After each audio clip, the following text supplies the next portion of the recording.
Good morning class. I am open sir. आज applied physics में हम लोग का जो टॉपिक रहेगा वो क्या रहेगा? अतिचालकता, सुपर कंडक्टिविटी। इसको हम लोग क्या करेंगे? डिस्कस करेंगे अतिचालकता को। तो अतिचालकता क्या होता है? इधर देखिए, इसके पहले मैंने आपको बताया था कि तीन चीज जब मैंने आपको बताया था, क्या है? कंडक्टर, फिर आपका क्या है? इंसुलेटर एंड क्या है? Semi conductor. एंड क्या है? Semi conductor. जब हम डिस्कस किए थे तो आपको मैंने बताया था क्या है? कंडक्टर जो चालक होते हैं, अगर इनका टेम्परेचर बढ़ाया जाएगा तो प्रतिरोध का मान क्या होता है? बढ़ता है। किसके केस में? In conductor, in case of conductor. लेकिन क्या इंसुलेटर और सेमी कंडक्टर के केस में क्या होता है? जब हम टेम्परेचर बढ़ाते हैं तो रेजिस्टेंस का मान क्या करता है? घटता है। तो देखिए क्या है, सुपर चालकता में क्या इनसे लेना देना नहीं, हमारा क्या इनसे लेना देना है। क्लियर? यानी जब हम टेम्परेचर बढ़ाते हैं तो प्रतिरोध का मान क्या करता है? बढ़ता है। परंतु जब टेम्परेचर यदि हम लोग क्या करते हैं? घटाएं, टेम्परेचर को हम लोग क्या करें? घटाएंगे तो प्रतिरोध का मान भी क्या होगा? आपका घटेगा। ठीक है, तो टेम्परेचर घटाने पर प्रतिरोध का मान क्या होता है? घटता है। और टेम्परेचर को हम घटाते जाएं तो प्रतिरोध का मान क्या होता जाएगा? कम होता जाएगा। एक ऐसा टेम्परेचर आएगा जिस पर क्या है? जिस पर किसी कंडक्टर का जो प्रतिरोध होता है वो क्या हो जाता है? जीरो हो जाता है। इसी को हम लोग क्या कहते हैं? सुपर कंडक्टिविटी कहते हैं। मीन्स जिस टेम्परेचर पर रेजिस्टेंस की वैल्यू क्या हो जाती है? जीरो हो जाती है। और ऐसे टेम्परेचर को हम लोग क्रांतिक ताप कहते हैं, क्रिटिकल टेम्परेचर कहते हैं। जैसे देखिए, हम लोग जानते हैं कंडक्टेंस C बराबर मैंने पढ़ाया था क्या? 1/R। जब 1/R मैंने पढ़ाया था आपको, तो एक चीज जानते हैं, जब हम टेम्परेचर का मान क्या करते जाएंगे? कम करते जाएं, तो एक कंडीशन ऐसा आएगा R का मान क्या हो जाएगा? आपका जीरो हो जाएगा। R की वैल्यू क्या हो जाएगी? जीरो। तो जब R की वैल्यू जीरो हो जाएगी तो 1/0 इक्वल क्या हो जाएगा? आपका इन्फिनिटी। यानी उसकी जो चालकता हो जाएगा, कितना हो जाएगा? आपका अनंत हो जाएगा। इसी को हम लोग क्या कहते हैं? सुपर चालकता कहते हैं। क्लियर? यानी जब कंडक्टेंस का मान इन्फिनिटी हो, रेजिस्टेंस का मान क्या हो? जीरो। जिस टेम्परेचर पर, उस टेम्परेचर को हम लोग क्या कहते हैं? क्रिटिकल टेम्परेचर कहते हैं। इसमें लिखिए, यदि किसी चालक का ताप लगातार घटाया जाए तो एक निश्चित तापमान पर चालक का प्रतिरोध शून्य हो जाता है। एक निश्चित तापमान पर चालक का प्रतिरोध शून्य हो जाता है। तब वही सामान्य चालक एक सुपर चालक बन जाता है। या अतिचालक बन जाता है। चालक के उस न्यूनतम तापमान को क्रांतिक ताप कहते हैं या क्रांतिक तापमान कहते हैं, क्रिटिकल टेम्परेचर कहते हैं। नेक्स्ट लाइन से करिएगा, क्रांतिक ताप पर पहुंचने पर किसी चालक में बहने वाली धारा या इलेक्ट्रॉन बिना किसी प्रतिरोध के बहते हैं। जिन पदार्थों में ऐसी घटना पाई जाती है,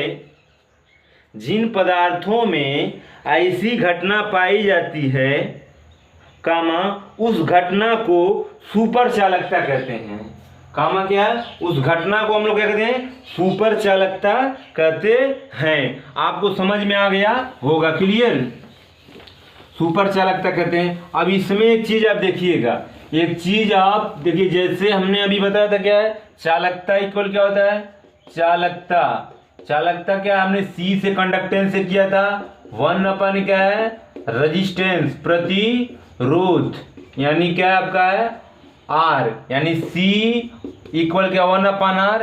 वेन देखिए इस किसी टेम्परेचर पर यदि किसी ताप क्रांतिक ताप पर, यहाँ लिख सकते हैं क्या है क्रांतिक ताप पर, क्रांतिक ताप पर R इक्वल क्या हो जाएगा 0 and C equal R equal क्या हो गया आपका 0, C इक्वल हो गया 1/0 इक्वल क्या है इन्फिनिटी। यही क्या होता है आपका सुपर चालकता होता है। यही आपका क्या होता है सुपर चालकता होता है। इतना आपको क्या करना पड़ेगा मेंशन करना पड़ेगा, उसके नीचे आप क्या करिएगा ये लिखिएगा। क्लियर। इसमें कुछ पॉइंट्स लिखिए नोट में पॉइंट लिखिए। देखिए सुपर चालकता अगर हम टेम्परेचर कम कर दें तो प्रतिरोध का मान क्या हो जा रहा है कम हो जा रहा है, तो इससे इलेक्ट्रिक का हानि जो हो जाता है वो बहुत कम हो जाता है। लिखिए सुपर चालक के प्रयोग से वैद्युत स्थानांतरण में होने वाली ऊर्जा हानि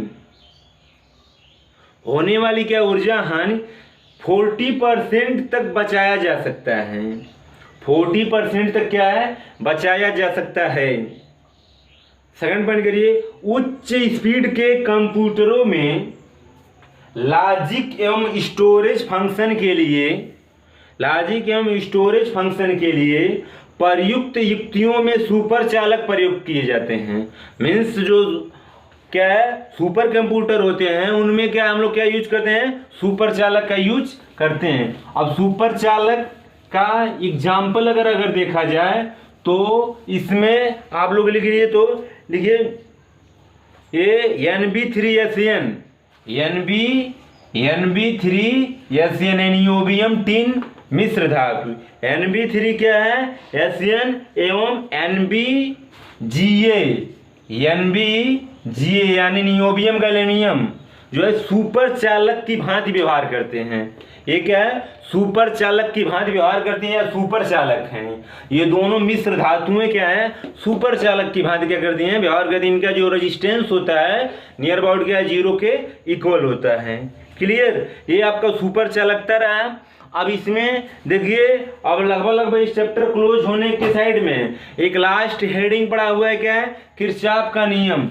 तो किरचॉफ का नियम हमको पढ़ना है और इसके बाद से एप्लीकेशन है, तो वो मैं नहीं पढ़ाऊंगा, आप होमवर्क रहेगा आप उसको क्या करेंगे यूज करेंगे। जो लास्ट हेडिंग है सिलेबस की वो आप क्या करेंगे आपका होमवर्क रहेगा वो आपको स्वयं करना रहेगा। जो इसमें क्या है last example of application of DC circuit, ये आपको करना है application of DC circuit in various electrical and electronic equipment.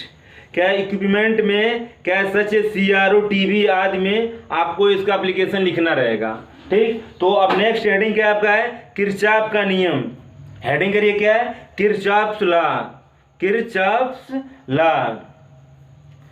तो किरचॉफ का नियम देखिए क्या होता है। ये जो है किरचॉफ का नियम क्या बताता है इसके बारे में एक लाइन लिखिए। किरचॉफ का नियम अगर लिखना चाहते हो तो फिर लिख लो भाई क्या है किरचॉफ का नियम। किरचॉफ क्या है लॉ किरचॉफ का नियम। तो लिखिए किरचॉफ का नियम किसी वैद्युत परिपथ में बहने वाली धारा तथा उसमें कार्य करने वाले वैद्युत वाहक बल कामा सेल के आंतरिक प्रतिरोध के मध्य संबंध बताता है। मतलब किरचॉफ का क्या है वैद्युत परिपथ में बहने वाली धारा EMF and internal resistance and external resistance के बीच में क्या बताता है संबंध बताता है। किरचॉफ के दो मुख्य नियम निम्न हैं। ठीक है। तो इसमें आप लोग करिएगा, इसमें आप करिए किरचॉफ का क्या है प्रथम नियम। किरचॉफ का क्या है प्रथम नियम। फर्स्ट लॉ आपका है किरचॉफ का प्रथम नियम। देखिए इसको संधि का नियम भी कहते हैं, जंक्शन रूल। ये सब कर लो, नेम ही पूछेगा, ऑब्जेक्टिव टाइप क्वेश्चन होंगे पूछेगा। संधि का नियम या किरचॉफ का प्रथम नियम या इसको बोलते हैं धारा का नियम करंट रूल, या इसको बोलते हैं आवेश संरक्षण का नियम। क्या बोलते हैं, आवेश संरक्षण का नियम मोस्ट इंपॉर्टेंट है, law of conservation of charge, law of conservation of charge. तो ये देखिए किरचॉफ का प्रथम नियम क्या कहता है कि किसी वैद्युत परिपथ में, किसी वैद्युत परिपथ में किसी संधि, संधि देखिए मान लीजिए संधि है, किसी संधि पर मिलने वाली सभी धाराओं का जो योग होता है वो क्या होता है, शून्य होता है। जैसे मान लीजिए I1 है, ये आपका I2 है, ये I3 है और ये आपका क्या है I4 है। तो ये आपका क्या है, संधि है, जंक्शन है। तो इस संधि पर आने वाली धारा कौन है, I1 एंड I2 है, I1 एंड I2 आ रही है, जा कौन रही है, I3 एंड I4।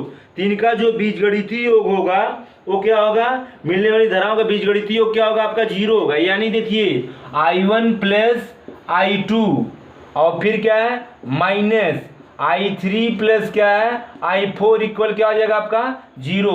या इसको हम लोग लिख सकते हैं समेसन I इक्वल क्या है, समेसन I इक्वल 0। इतना हम लोग कर सकते हैं।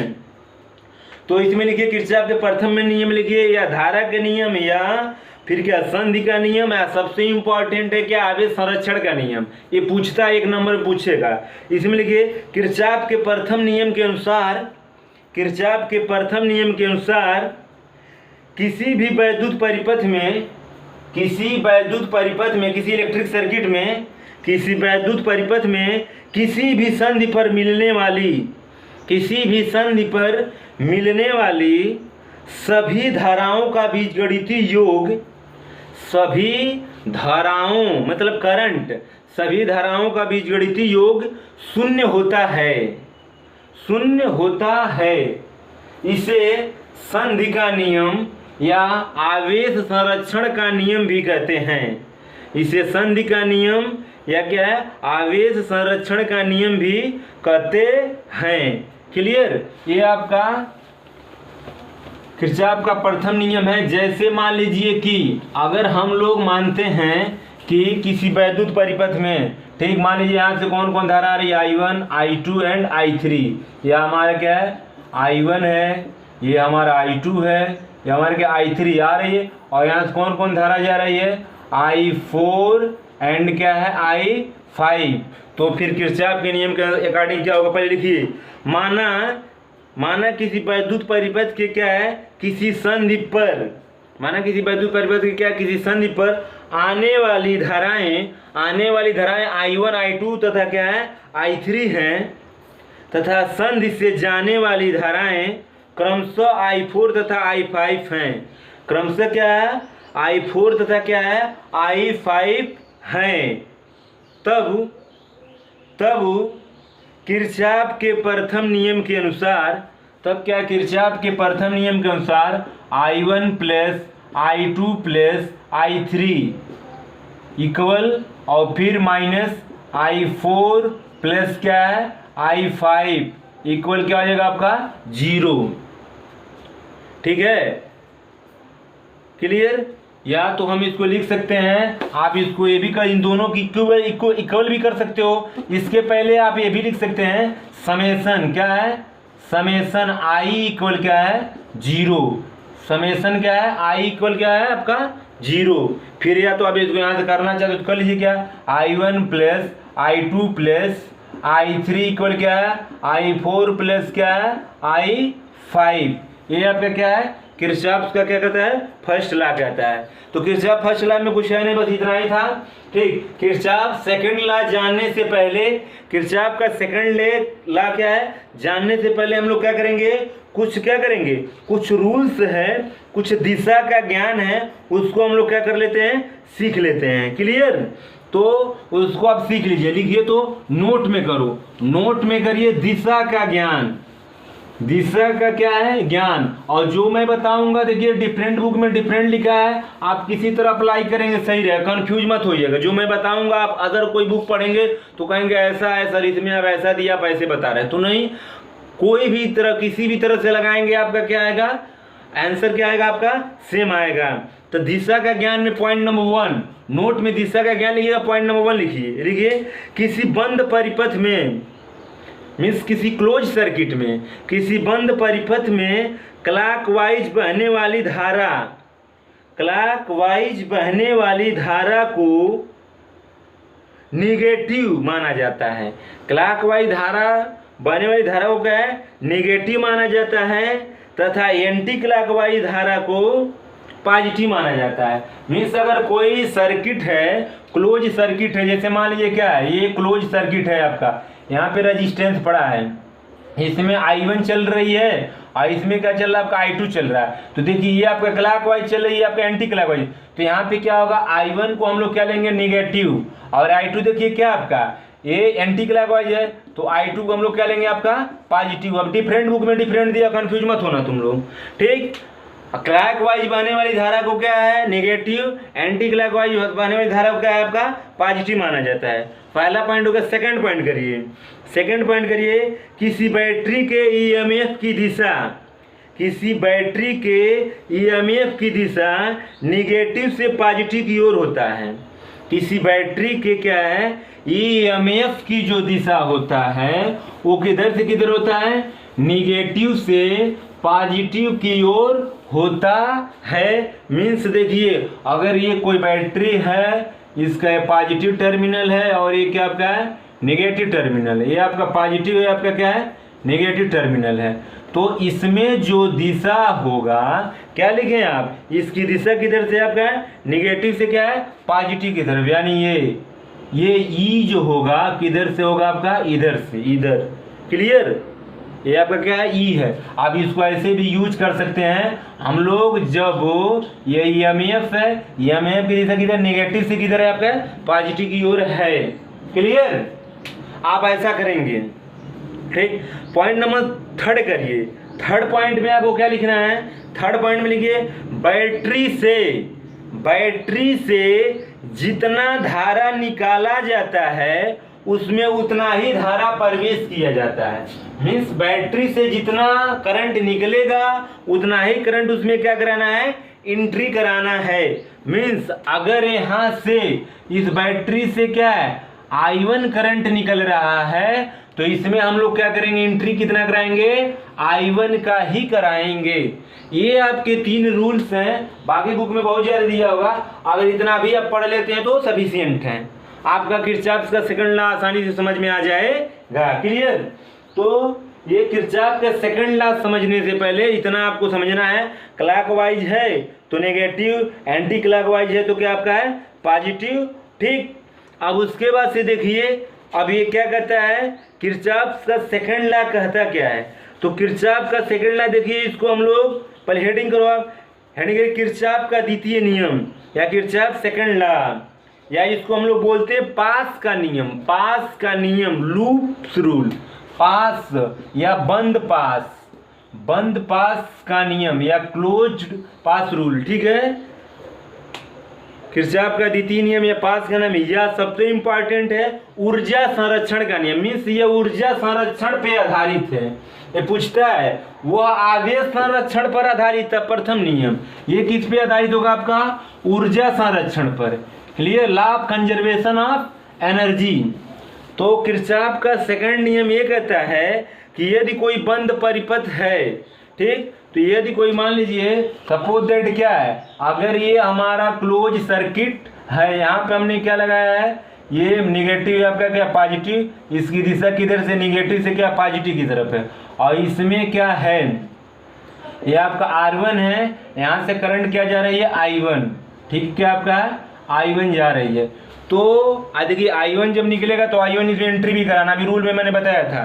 तो किरचॉफ का ये नियम क्या कहता है, सेकंड रूल, कि किसी बंद परिपथ में, किसी बंद परिपथ, क्लोज लूप में, किसी बंद परिपथ में बहने वाली धारा तथा उसके संगत प्रतिरोध के गुणनफल, जैसे मान लीजिए धारा हो गया I1, इसमें इसका रेजिस्टेंस कितना आपका है, R1, तो क्या है आपका मल्टीप्लिकेशन है, किसी बंद परिपथ में बहने वाली धारा तथा उसके संगत प्रतिरोध के गुणनफल का बीजगणितीय योग, का बीजगणितीय योग क्या है, उस परिपथ में उपस्थित सेल के ईएमएफ के क्या होता है, बराबर होता है। अगर मान लीजिए इसमें और सारे हैं तो ये क्या हो जाएगा, I1 प्लस क्या है, I2 R2, ये इक्वल किसके होगा आपके ई के, means summation I into R बराबर क्या होगा समेशन ई।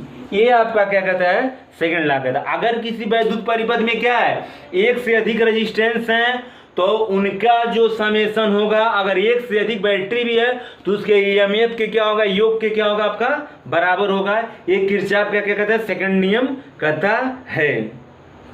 तो चलिए इसमें आप लोग लिखिए, देखिए किरचॉफ के द्वितीय नियम के अनुसार, किरचॉफ के द्वितीय नियम के अनुसार किसी बंद परिपथ के, किसी परिपथ के, आप लिखिए किरचॉफ के द्वितीय नियम के अनुसार क्या है, किसी परिपथ के प्रत्येक बंद पास में, क्लोज लूप, प्रत्येक क्या है बंद पास में बहने वाली धारा, प्रत्येक बंद पास में क्या है बहने वाली धारा तथा उसके संगत प्रतिरोध के गुणनफल का, उसके संगत क्या है प्रतिरोध के क्या है गुणनफल का बीजगणितीय योग, बीजगणितीय योग उस बंद पास में उपस्थित, उस बंद पास में उपस्थित वैद्युत वाहक बल के,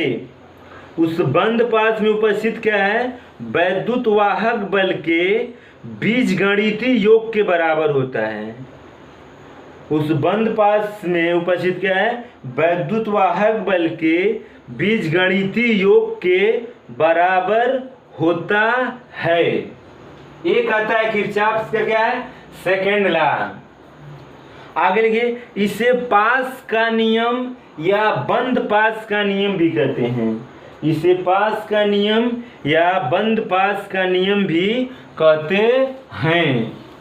अर्थात, अर्थात देखिए क्या है ये रूल क्या कह रहा है, अर्थात क्या है यदि क्या है किसी वैद्युत परिपथ में बहने वाली धारा का मान कितना आई है तथा उसके संगत प्रतिरोध कितना आपका आर है, तो इसका जो गुणनफल का क्या होगा बीजगणितीय योग समेशन होगा, वो क्या होगा उस बंद परिपथ में उपस्थित सेल के विद्युत वाहक बल के क्या है सदिश योग के क्या होगा आपका बराबर होगा। इसको आप लोग क्या करिएगा ब्रैकेट में बंद कर लीजिएगा।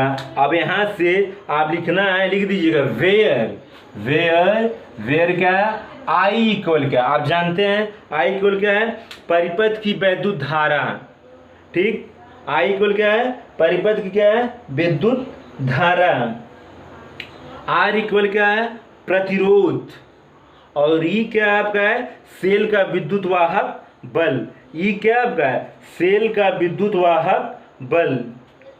क्लियर, सेल का क्या है आपका विद्युत वाहक बल है। अब इसको देखिए, इसको थोड़ा सा हम लोग क्या कर लेते हैं, इसको हमको क्या करना है इक्वेशन से हम लोग ये क्या कर लेते हैं देख लेंगे, इसी के साथ ये चैप्टर भी क्या हो जाएगा क्लोज हो जाएगा। जैसे मान लीजिए अगर हमने कोई भी सर्किट बना दीजिए, आप कोई भी सर्किट बना के इसको हम लोग क्या कर लेते हैं वेरीफाई करा लेते हैं। जैसे मान लीजिए हमने एक सर्किट बनाया, यहाँ दिया पड़ा है, ये ईजी वाला रहेगा, थोड़ा सा ईजी रहेगा, ठीक। मान लीजिए यहाँ पे हमने एक सर्किट बनाया, 2-3 सर्किट आप बनाइए 1 2 एंड 3, ठीक। अब इसमें देखिए एक बैटरी यहाँ लगाया है इन्होंने माइनस ये, फिर एक बैटरी हमने यहाँ पे क्या कर दिया यहाँ पे लगा दिया। अभी आपको मैंने क्या किया था साइन मैंने आपको क्या किया था बताया था, इसको आप क्या करो आप जोड़ दो, ठीक, यहाँ से, और यहाँ पे रेजिस्टेंस आप ले लीजिए क्या R1,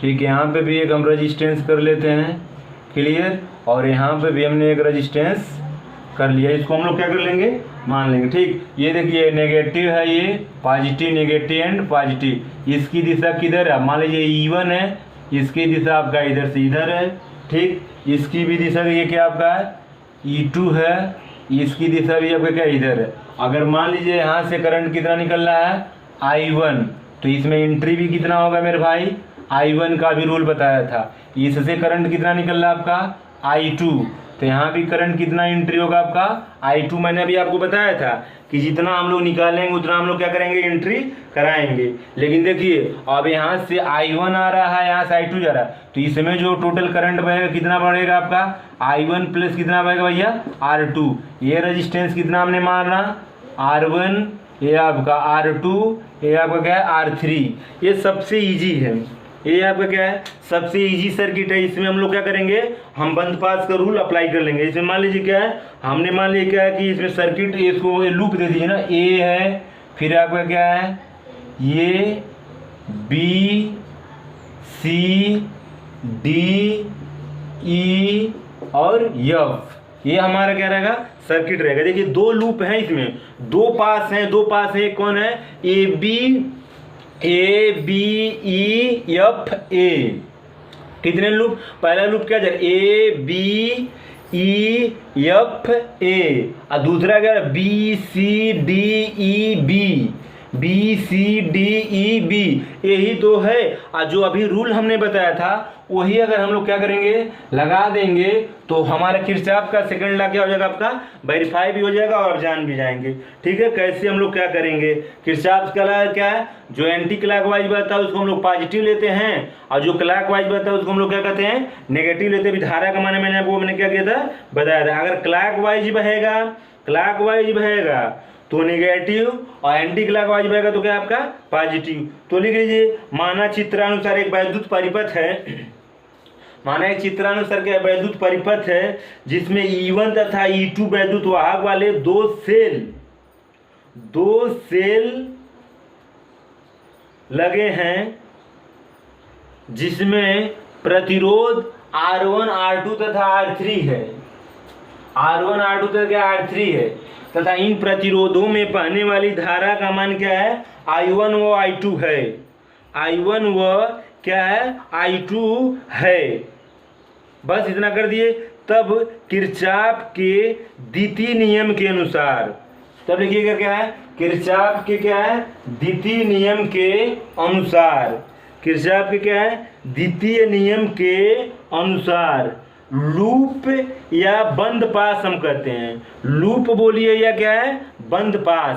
तो बंद पास देखिए क्या है बंद, किरचॉफ के द्वितीय नियम के अनुसार क्या बंद पास, पहला हम लोग सॉल्व कर रहे हैं। बंद पास कौन A B E F A में, बंद पास A B E F A में किरचॉफ के द्वितीय नियम के अनुसार, कि क्या है किरचॉफ के द्वितीय नियम के अनुसार।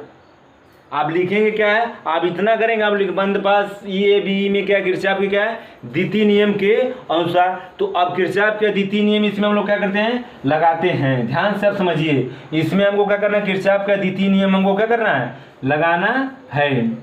तो देखिए ये हमारा क्या है, हमने कर दिया क्या है दिशा, हमने ये क्या कर दिया है दिशा। देखिए हमारे क्या एंटी क्लॉकवाइज है, तो एंटी क्लॉकवाइज जब है तो आप समझेंगे, एंटी क्लॉकवाइज जब है तो इसमें आप देखिए क्या है हमने क्या करा। देखिए अब ये देखिए I1 क्या है एंटी क्लॉकवाइज है, I1 क्या है ये एंटी क्लॉकवाइज साइन है ना, I1 आपका एंटी क्लॉकवाइज है। और I2 देखिए क्या है I2 आपका क्या है क्लॉकवाइज है। ये I1 देखिए किधर है एंटी क्लॉकवाइज है, I2 अगर देखें तो I2 देखिए किधर जा रही है क्लॉक। इस बंद पास में केवल देखो आप, केवल आप किसमें देखेंगे इसमें, तो I1 क्या है आपका एंटी क्लॉकवाइज है, तो इसका मान कितना होता है पॉजिटिव। तो हो जाएगा क्या I1 किस में बह रही R1 में, तो I1 इंटू R1, और वो इसका साइन क्या रहेगा प्लस रहेगा। आप समझने की कोशिश करिएगा, ये क्या आपका एंटी क्लॉकवाइज है, तो ये क्या I1 anti clockwise into R1।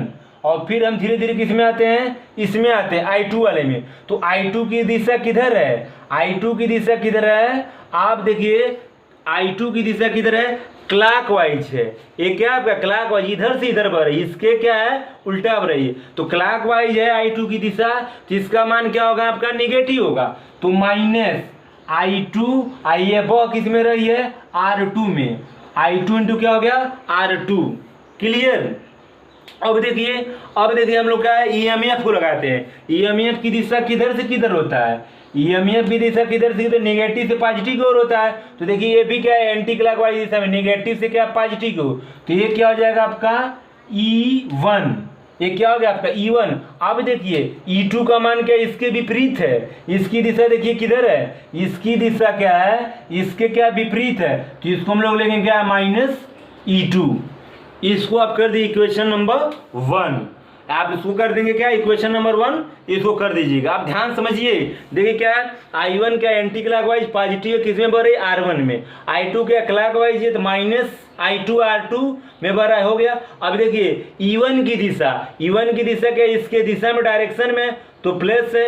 I2 की दिशा किधर है, देखिए ये दिशा किधर है, नेगेटिव से पॉजिटिव की ओर। इधर हम किधर ले रहे हैं, इधर से ले रहे हैं, तो ये कितना हो जाएगा आपका, नेगेटिव हो जाएगा। इसको हम लोग कर देंगे क्या, इक्वेशन नंबर 2।